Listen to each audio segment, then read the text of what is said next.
Hello viewers, আশা করি সবাই ভালো আছেন। Welcome back to our channel mission employment.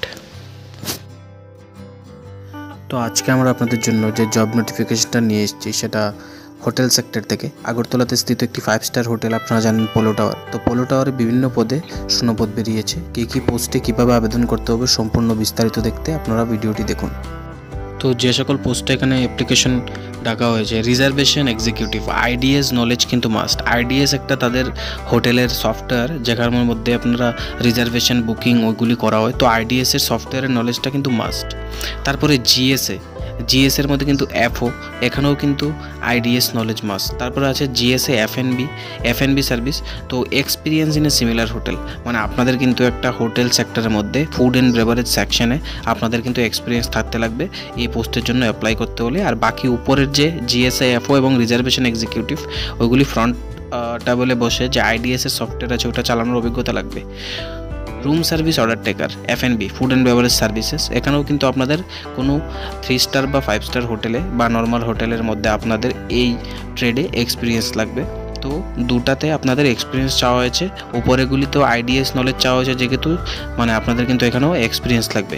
তো যে কটা পোস্ট বেরিয়েছে সবখানেই এখানে মোটামুটি এক্সপিরিয়েন্স চাওয়া হয়েছে হোটেল সেক্টরের। তো যারা ত্রিপুরাতে আছেন, বিভিন্ন হোটেলের জব করছেন বা হয়তো বহিরাজ্যে হোটেল সেকশনে আপনারা চাকরি করছেন, তো আপনাদের জন্য একটা কিন্তু দারুণ সুযোগ। আপনারা আপনাদের নিজের রাজ্যে এসে এইখানে যদি অ্যাপ্লাই করেন, এখানে যদি আপনার চাকরিটা হয়ে যায়, তাহলে কিন্তু আপনারা নিজের স্টেট থেকেই জবটা করতে পারবেন। এবারে যদি কিভাবে আবেদন করবেন এটা একটা প্রশ্ন থাকতে পারে। তো আপনাদের কিন্তু এখানে একটা ইমেল আইডি দেওয়া হয়েছে, দেখুন hr.call@hotelpolotower.com। এখানে কিন্তু আপনাদের সবার সিভি শেয়ার করতে বলা হয়েছে। আপনারা যারা আবেদন করতে ইচ্ছুক নিজেদের আপডেটেড সিভি এখানে সেন্ড করুন। যদি তারা আপনাদের সিভিকে শর্ট লিস্ট করে তাহলেই আপনাকে কল করা হবে। এবার 100 জন লোক অ্যাপ্লাই করতে পারে। এবার 100 জনের মধ্যেই যে সবার কল যাবে এটা কোনো মানে ইম্পর্টেন্ট নয়। জব নোটিফিকেশনে সবাই অ্যাপ্লাই করতে পারবে, বাট তারা তাদেরকেই কল করবে যাদেরকে অথরিটি সুইটেবল বলে ফিল করবে। তো এটা নিয়ে মন খারাপ করার বা কমেন্ট বক্সে কমেন্ট করার কিছু নাই যে আমি অ্যাপ্লাই করেছি আমার কল আসেনি।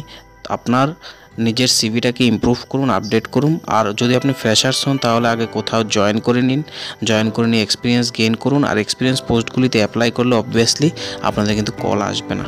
তো এই ক্ষেত্রে নিজেদের সিভিতে কাজ করতে হবে, নিজের সেলফ ইমপ্রুভমেন্টের উপরে ফোকাস করতে হবে, নাকি ব্লেম করে কোনো কাজ হবে। তো আজকের ভিডিওটা যদি আপনাদের কাছে ভালো লাগে অবশ্যই আমাদের চ্যানেলকে সাবস্ক্রাইব করে দেবেন, যাতে এই রকম ধরনের ভিডিও আমরা আপনাদের কাছে সময় মতো পৌঁছে দিতে পারি। কারণ আমরা কিন্তু প্রত্যেক দিন ত্রিপুরার একটা জব নোটিফিকেশন আপনাদের কাছে তুলে ধরি। তো সম্পূর্ণ ভিডিওটা দেখে আপনারা নিজেদের বন্ধুদের সাথেও ভিডিওটা শেয়ার করে দেন, যাতে সবাই সময় মতো ভিডিওগুলি দেখে অ্যাপ্লাই করতে পারে। Thanks for watching.